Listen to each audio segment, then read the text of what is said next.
go home. Oh, I wish I could. I got me a job and I got let into school, but I got no place to sleep. What good's a job to do or school if I ain't got a place to lay my head? I can't sit up all night like the owls, even for learning's sake. Meals and work ain't enough. I'm worse off than horses or cows.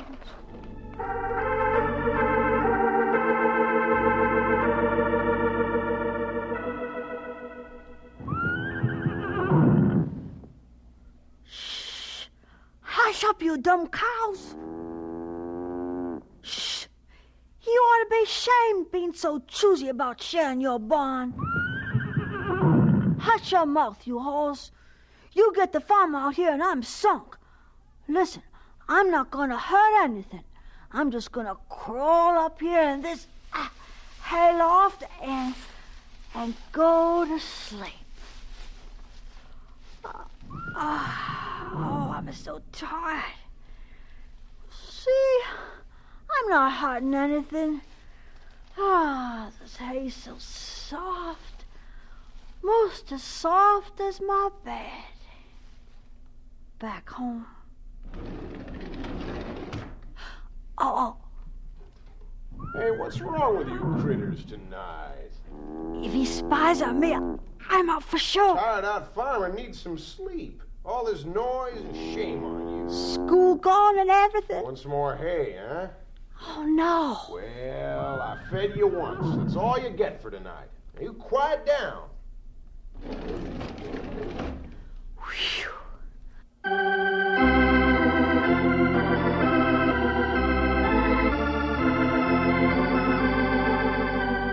Stories of Great Christians.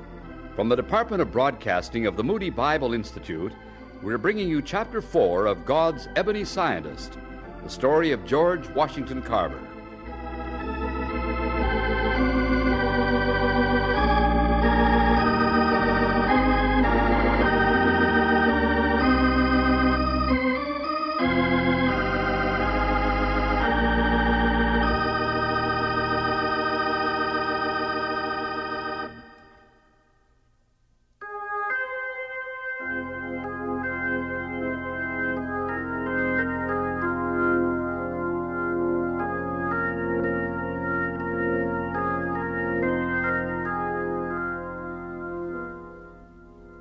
Now, tell me, Professor Carver, when you left Moses and Susan Carver's farm and started down that dirt road, you were not alone, were you?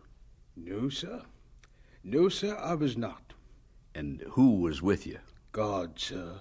God. And how do you know? Not a sparrow falls, sir. A 10-year-old colored boy is as big as a sparrow, though maybe not much bigger, in God's sight. And God went with you even after you left that dirt road. He did. Straight into the no-show schoolhouse, convincing Mr. Stephen Frost to take me on as a pupil. And God went up to the houses in the town so that you could get work to pay for your food. Oh, that went along, whether I was sleeping in Martin's barn or figuring how to spell George Washington Carver. God was with me. But at the end of the winter, Professor, what happened then? Did God desert you? No, sir. No, sir. But you thought he had? Well, it was like this.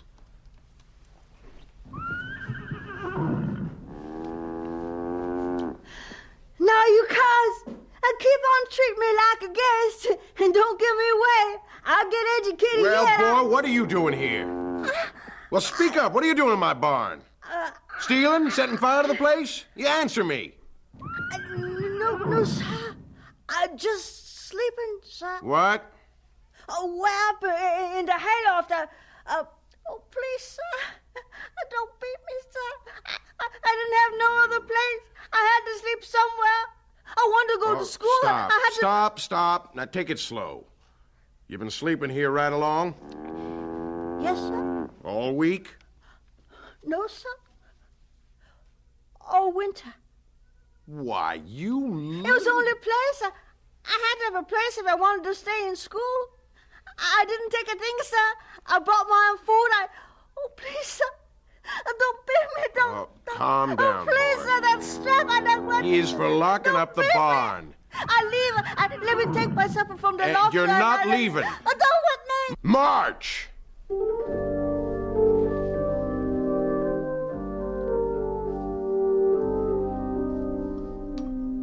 Why, he's starving. Poor little fellow. That's what I thought the minute I saw him. I bet he hasn't had a decent meal in a month. More milk, George? You sure it's all right, Mrs. Martin? Hold your glass. Thank you, Mama. Milk ought to taste good to you, George. Why is that, Mr. Martin? You know the cows personally. Yes, sir. In fact, you know our cows so well, it seems only right you ought to know something of their owners. Isn't that right, Lucy? I think so, John.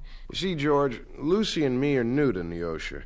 About 4 years ago, we moved this way from Oberlin.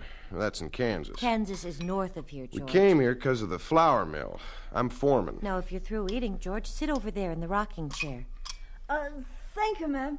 Looks mighty comfortable. Well, like I was saying, we came from Kansas, George, and we saw lots of runaway slaves there. I'm not a runaway. No, of course you're not. None has run away anymore. All is free. Thank God. What I mean is, we understand. We're white, but we know what you colored are up against. See what I mean? Yes, sir. Well, like I say, we saw a lot in Oberlin, and we saw lots more by moving across the country. I figure we are the widest traveled of any in here in John. this... Maybe even in the county. What? Look, George, he's asleep. While I was talking? Poor little fellow, tuckered out. John, let's keep him. Keep him, Lucy. We can't. He's so small, doesn't eat much. He'll be gone all day to school. Lucy, you aren't well. He'll make extra work. Not much. He can sleep in the back shed. Well... He'll be company when you work nights. All right. We'll try it. But if he's too much extra work, out he goes.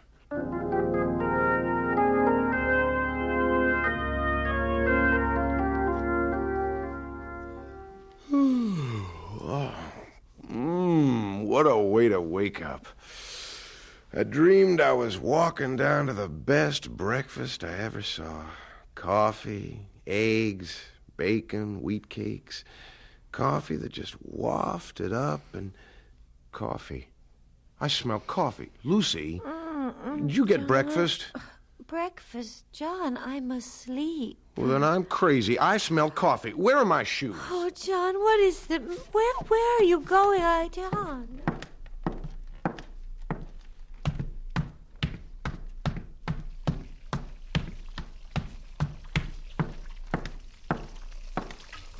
George, what are you doing? Morning, Mr. Martin. Well, I did smell coffee. Coffee? Yes, sir. And bacon and eggs. You like wheat cakes? Well, they're golden brown. Where on earth did you learn to cook? I cooked all the time with Mrs. Carver.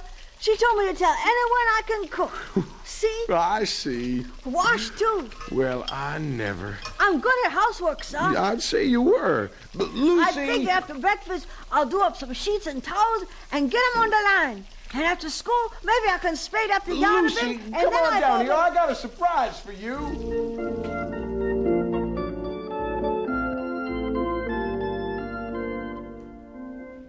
He's done so much for us, John. I feel guilty. No need to. We help him. He has a place to live, goes to school every day. Yes, but... Well, to tell you the truth, it worried me a little. I don't know if we're fair to him. He doesn't know any colored folks here in town. The boys in school. But he doesn't play with them. What are you thinking? With that colored church at the edge of town. We could take him some Sunday. Or let him go alone. Maybe he'll meet up with some fellows his own age.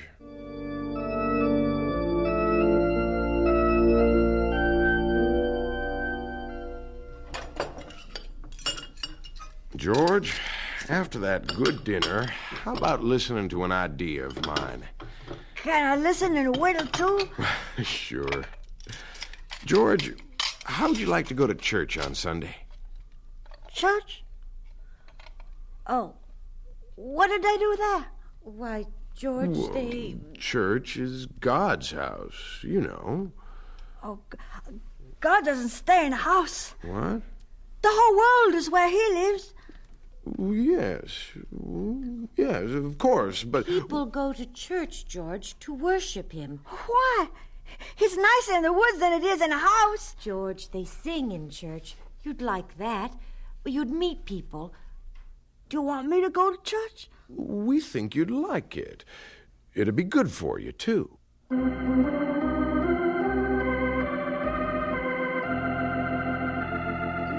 me that old-time religion. Give me that old-time religion. Say, you the little boy works over to Martin's? What's your name? George. I seen you in school. Yeah, hello there. Oh, howdy, Aunt Mariah. Hope you're well, Aunt Mariah. As the Lord wills it, sister, as the Lord wills. You all by yourself, son? Yeah, ma'am. You got nice manners, boy. Thank you, Mama. I live at the mountains.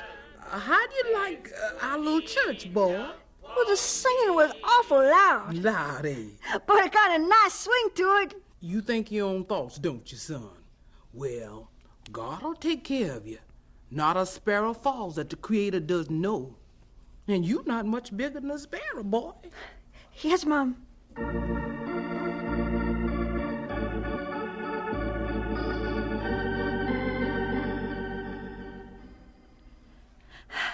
I got water on to boil, Mrs. Martin, and while it's sizzling away, I'm going to tidy up this room. Thank you, George. Lie back on the pillow, ma'am. There. George, you're working much too hard. I feel so badly about it. Well, fretting won't make you well. Don't worry about me. Now I'm going to get more wood for the fire. Hurry, George. I think it's another chill. When I get back, I'll do the dishes. George, I feel dizzy. George, get the doctor. Oh, yes, ma'am. Run away, Mrs. Martin. Run, George. Faster. I'm going. I'm going, ma'am. You just lie there. I'm going.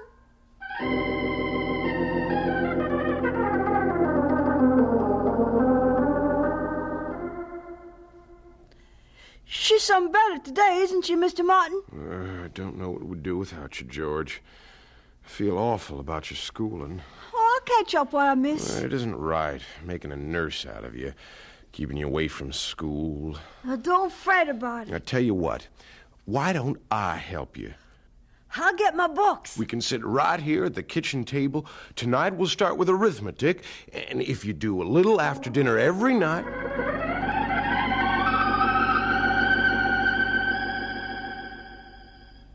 We hate to tell you this way, George. After all you've done for us, but you can add the figures up for yourself. You're trying to say you can't afford to keep on feeding me? Is that all? Well, don't worry about me. George, it isn't that easy. The mill closed. Oh. I haven't got a job. And when you add up our bills and our money, well, the bills come out bigger. It was my being sick. So I got this uncle in California. He says he can find me a job easy. You're leaving the L show? If we could take you along. But we can't. Well, I guess I have to find me another barn. No, George. We made arrangements. You did? We talked to the neighbors. They'll keep an eye on you.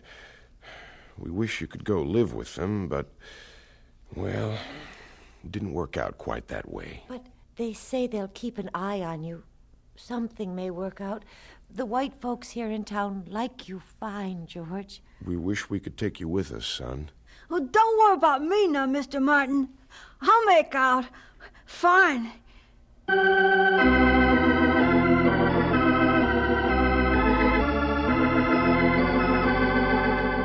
And so we conclude Chapter 4 of God's Ebony Scientist, the story of George Washington Carver. Stories of Great Christians is produced by the Department of Broadcasting of the Moody Bible Institute in Chicago.